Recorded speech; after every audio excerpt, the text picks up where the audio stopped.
Comrade Wale Okunniyi. Wale Okunniyi has been a former, he has been a member of the National Conference in Nigeria 2014. He's been a governorship candidate in the Southwest. He has been following the Nigerian politics really for a long, long time. He worked with people like Ganifa Wimo. He has been with the likes of Buhari. He has attended a lot of things that one can say politically in Nigeria. He's very knowledgeable. Mr. Wale Okunniyi, are you with us? Yes, I'm quite with you. Good morning. Morning. It's good to have you live. Yeah, thank you very much. Great. Now, of course, from Nigeria, the most hottest news probably is to do with the issue on corruption and the issue of some people being declared wanted by the Nigerian army, though they have been there and they found out that probably they are not really wanted. It's just that the story went out. And politically, people are trying to still study that change mantra of the new administration of the APC government. Being a Nigerian and somebody who is really deep into the Nigerian politics, how will you quickly summarize what you have seen on the ground in Nigeria today? Well, thank you very much. The Nigerian situation is such that a rebirth is being attempted. The renaissance of greatness. That is what is coming out from governance in the country. The government and the Nigerian people are trying to rework, the greatness of Nigeria. Nigeria has gone down, so much, and then it's been put together at this point so that we can attain some form of greatness in the community of nations. And that is what is happening at the moment. There's been a lot of war against corruption, and that is ongoing. And then we also have to get to what we call the system and the foundation of the country. Because if you don't change the system, if you don't change the constitutional template, if you don't change the political architecture of Nigeria, you may never be able to implant a positive or productive policy like anti-corruption policy. So we all need to deal with the fundament of the country in such a way that we can have a foundation or a structure that is popular enough and democratic and can sustain whatever policy drive of government. Because you need, for every policy, even the anti-corruption, you need a buy-in of the Nigerian people. You need the Nigerian people to own it for you to succeed. Otherwise, you have people who are, some people who, like some, I don't know, some people who are ignorantly calling for bring back corruption. So you need buy-in. You need the Nigerian people to understand what you are doing. You need the Nigerian people to have a sense of belonging in Nigeria. You need the Nigerian people to hold Nigeria together, the north, the south, the west, everybody. You need Nigeria to believe in the Nigerian project. And that is why some of us have been trying to engage the process from a democratic perspective. Right. That the Nigerian people must be brought on board. They must understand what is going on. They must take ownership of their government. There mustn't be this dichotomy between government and the leg or the people. Right. And that exists now. People see government from the point of view of APC or General Buhari, and that shouldn't be so. We are reworking a lot of things so that people can take ownership of their country and of their government. Right. And that will be the only basis for which policy drive can succeed. Okay. Let me get one of the guests in the studio, Mr. David Fadupe, to probably ask you one question. Hello, Mr. Okunniyi. Right. It's nice to have you online with us. I was listening to you there, and you're talking about the reworking and how the Nigerian people need to be able to understand the reworking. I mean, from there I can take it that you're talking about general change of mindset, you know, people's mindset and, you know, people's perception of the whole situation. You're talking of a total rebirth, a total change. Is that correct? I mean, is that what you're talking about? Yeah, yeah, we are talking about fundamental change of the entire structure and foundation of the country, so that the Nigerian people can be at the driver's seat of governance. It's not good enough for government to just select few people, those who are elected. Okay. The Nigerian people must determine the pace. There must be policy dialogue and etc. interface between government operators and then the people in there, so that there could be a synergy. The moment there is a dichotomy or a lacuna between the government and then there is a problem with any policy. So it must be a popularly owned,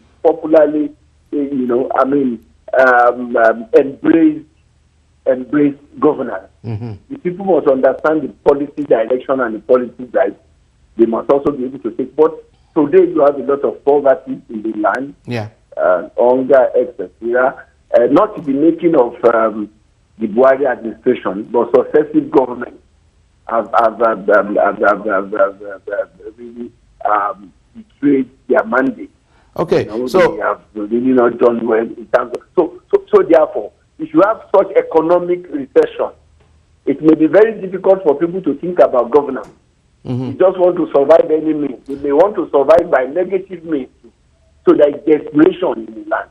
So we must also rework that in such a way that there could be some immediate succor for people to be able to think like positively in owning government.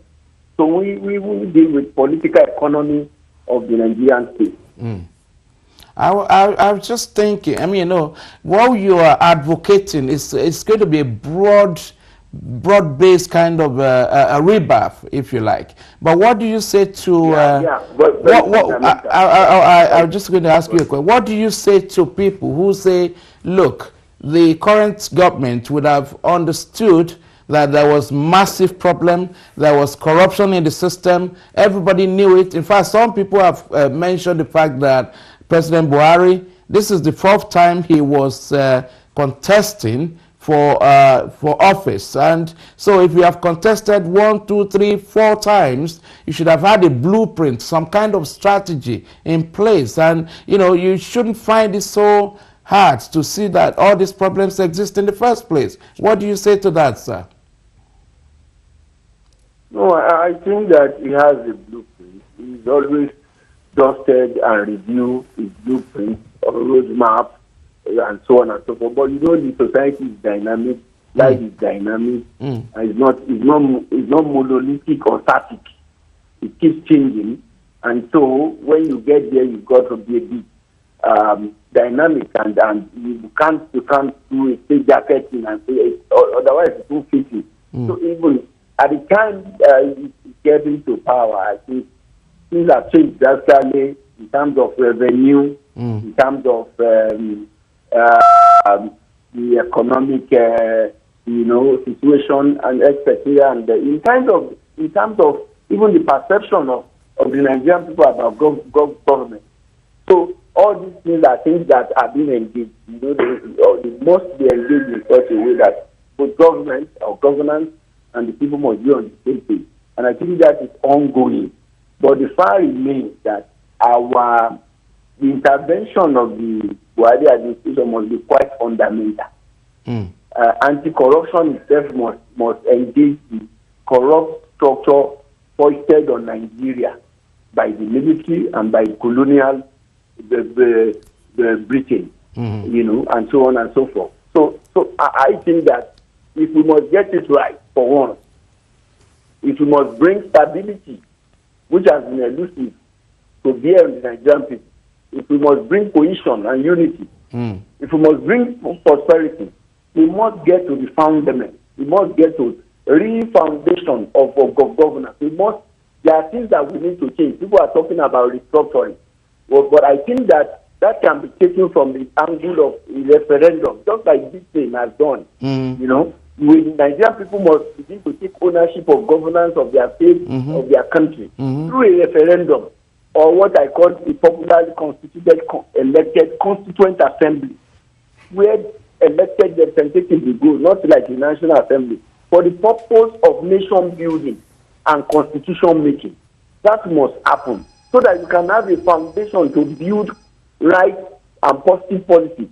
But on the present foundation, nothing will work. I am not being negative. Nothing can work on the structure. Nothing. Bring Obama 200, bring Messiah. Nothing can work. I just want to be blunt here.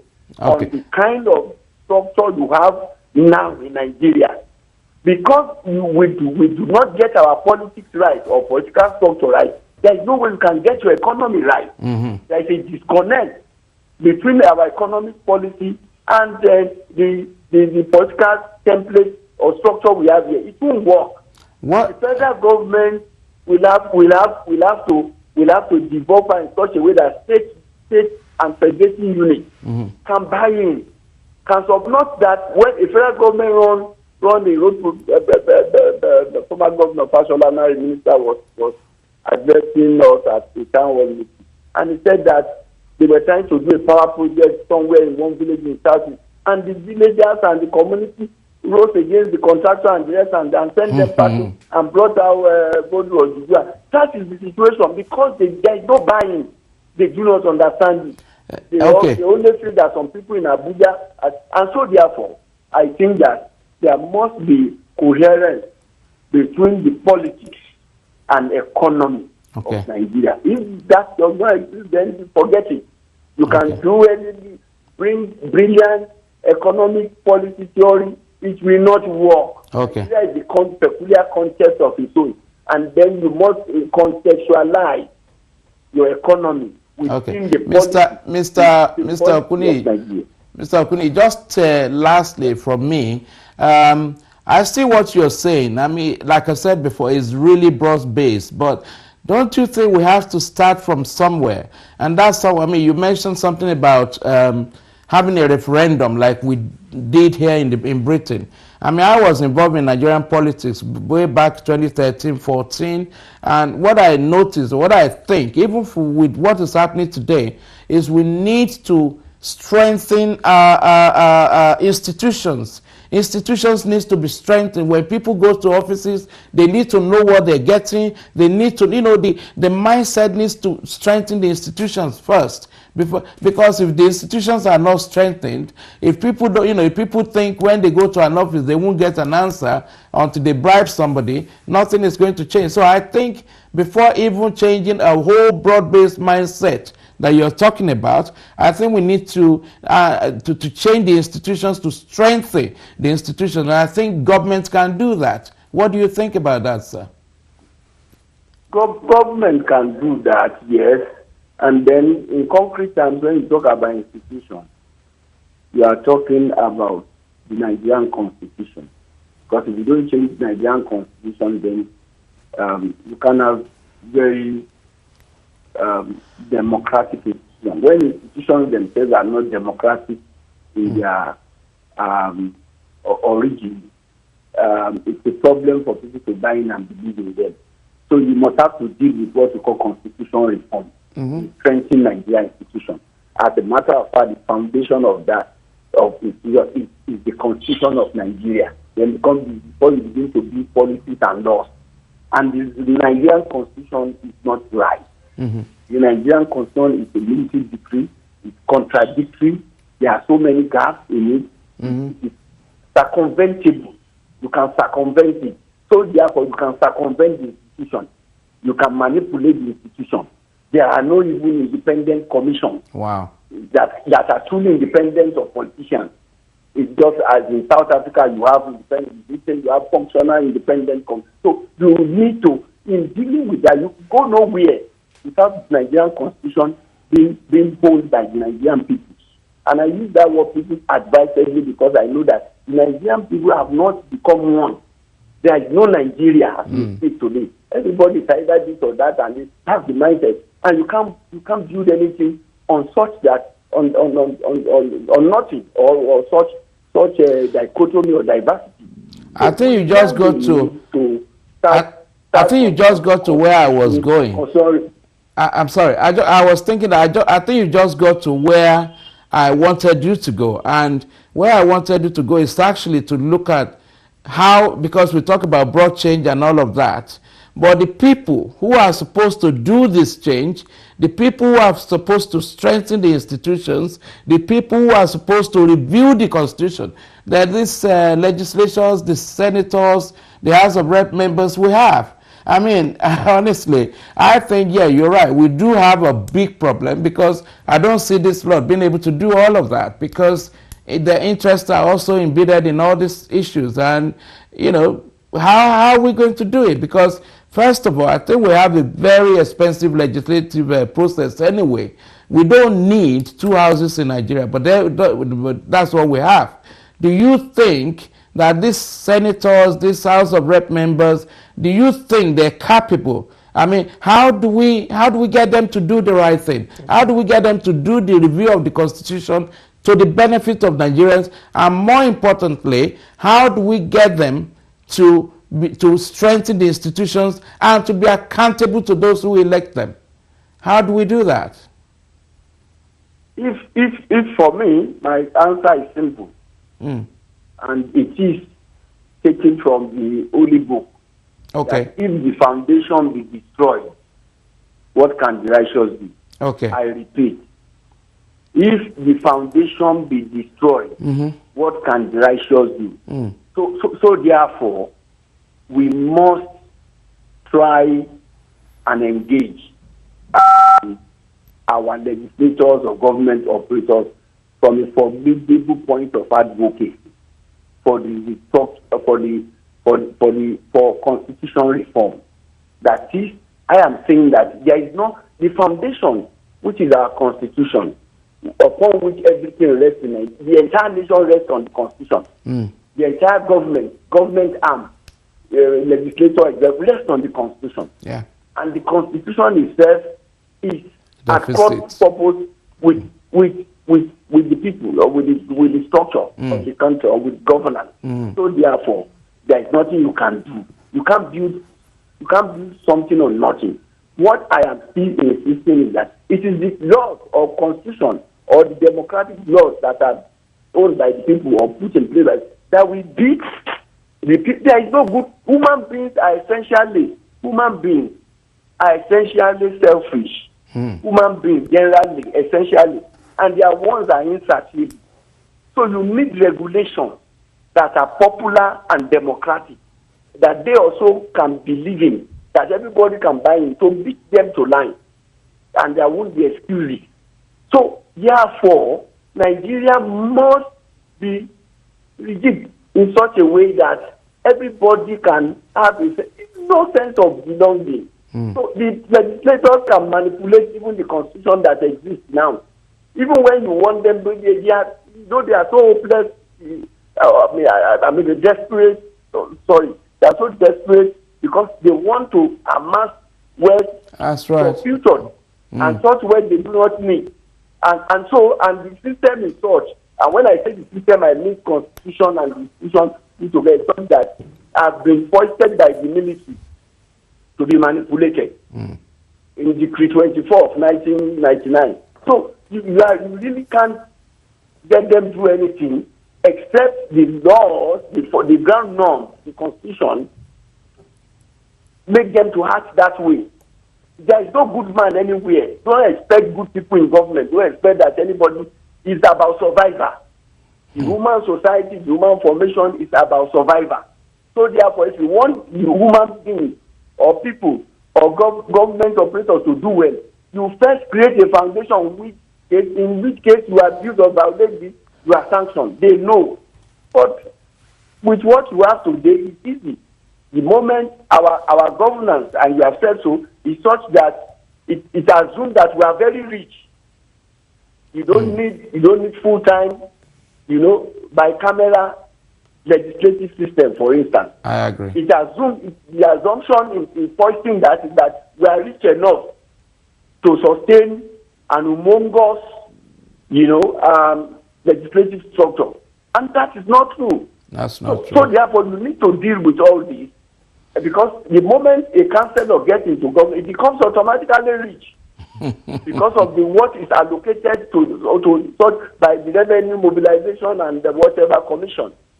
So we must deal with all this, try and cut out excesses and wastages in trying to build a Nigeria that is functional. But fundamentally, I want to advise that we will have to deal with the foundation, which is constitutional foundation of Nigeria again, in such a way that the people and people of Nigeria can own and buy in, and then defend it.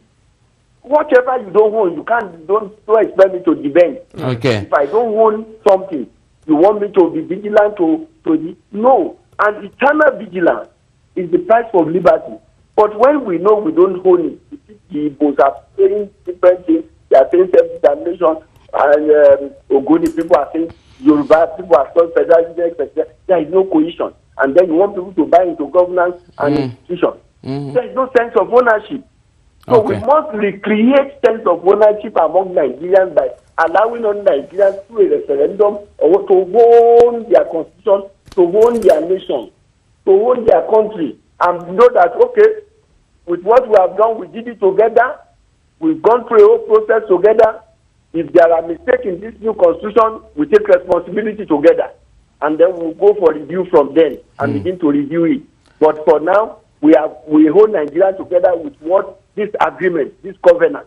It is that covenant that is missing, and any other thing cannot function. Institution will not function. National Assembly will not function. Wow. It's not a cause because we have not done it right. If the foundation be destroyed, what can the righteous do? Okay, thank you so much. Mr. Okunniyi, thank you very much. On the last note, just before you go, Nigeria is at the Olympics in Rio. What is the response and reaction of Nigerians so far not winning any medal? Well, my friend and I were thinking about it, the Olympics, and why we are not winning. Just this morning, just coincidental that you are asking the same question again. You know, it's about facility, it's about commitment to institution, which is not there. The money voted goes into private pocket because it is not sure about the country. It is not sure the country can protect or can sustain him in future. So there is hopelessness. And so therefore, you find a situation whereby athletes do not have facilities that are more than enough or productive to train. And they are not even, sport itself is not well encouraged because the politicians, first and foremost, must end their pay, humongous salary, and still work and pad and do what? So what is their business with anybody? And those ones are not in government. Nobody is in government for sport people to begin to talk, except at them. And we don't have what we call principle of proportional representation in governance. If you don't have that, what I mean by that is that every sector or constituency in the society or in the country has representation in the National Assembly by the way of election. Election is reduced to winner takes all, and just the first past the post. That is it. But if you have principle of proportional representation, you know that the fiscally challenged, we have representation, because they can sponsor somebody. The sports people, those in sport concern in the legislature. And so then you begin to appropriate money, more democratically. So the foundation is the problem. Is the foundation. Those who are going to win, maybe by luck or by whatever, by shared work, will win. Maybe the Nigerian football team may win gold. I pray that they will win gold. But then, it's not just by, should not be fortuitous. It should not be by chance. It should be something that you are sure and say, no, by my plan, I will win gold. Right. The U.S. can conveniently sit down before any competition and say, we are likely to win 70 or 60 gold medal like this. And it will be like that. No planning, nothing. You don't even have a foundation to plan anything because it's everybody for himself. Well, you know. So people in government see it as sharing of the cake. So that is the problem. Thank but you. maybe with prayer, people like you who can pray. And because God does wonders, God is a miracle worker, and I believe in miracles. I believe in God. I believe that with God's divine intervention, we can get some medals. That's my position. But then God also wants us, because heaven, they say help those who help themselves. That's correct. But on the final note, before you go, Comrade Wale Okunniyi, a former governorship candidate in Southwest, and of course a former member of the National Conference. You know, most of the things that you have highlighted here are very important for the diaspora, and especially people as well in Nigeria. Now, your last line, you're talking about God to help, or people need to pray. And if we say that or answer that God has already answered the prayer of Nigerians, now is the duty of the Nigerian people themselves to act and implement what they pray for. What would be your final response to this? Yes, I agree that God will need to act because God will not come to act for us. I believe that you is a duty to ourselves and to our Creator to act positively. We are not doing so. I don't know why. We have so much in this country in terms of reports from the Babangida Political Bureau Consent Assembly, which didn't even see the light of the day. Abacha document, which had from Buddha's, the Obasanjo, the Pronaco document, which we produce with President Muhammad Buhari attending. It's also there. And I guess Professor Soyinka met with Mr. President. Maybe we would have discussed, maybe, I didn't know the content of their maybe we would have discussed, because he was aware, he was number 2 to Chief Enauru at Pronaco. And General Buhari was there with Ashwaji Bola Ahmed Tinubu. They attended that conference, and the draft constitution of that conference is out, presented by Chief Enauru on May 27, 2007, and a resolution, 29-point resolution of the conference is also out, you know, policy statements, and so on. We can take all that together with all we want. And I think my advice, Mr. President, is that we should start a national reconciliatory commission, or what we call process, in which case, I mean, you can do step into constitutional reform too. I mean, to say, well, let's create stability.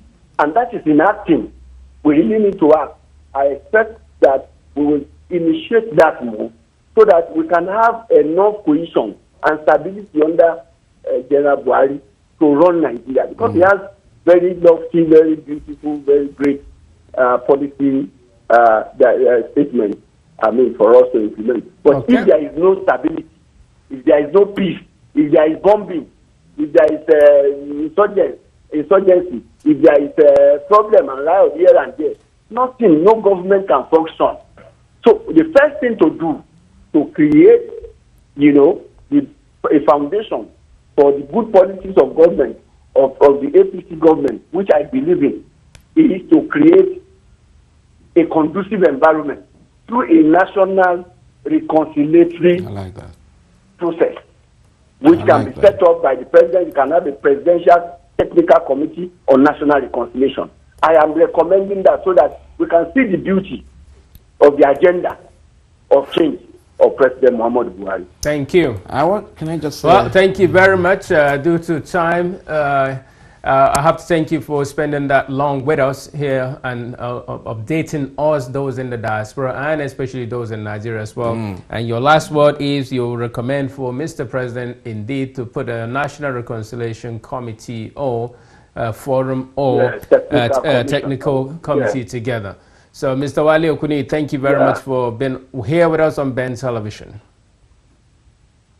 Thank you. Thank you. It's my pleasure to be with you. I appreciate it. Thank you. Hope to be with you again. Sure. Yes. Thank you very much. That's Mr. Wale Okunniyi, a former governorship candidate in Southwest Nigeria, a member of Pronaco, a member of the National Conference.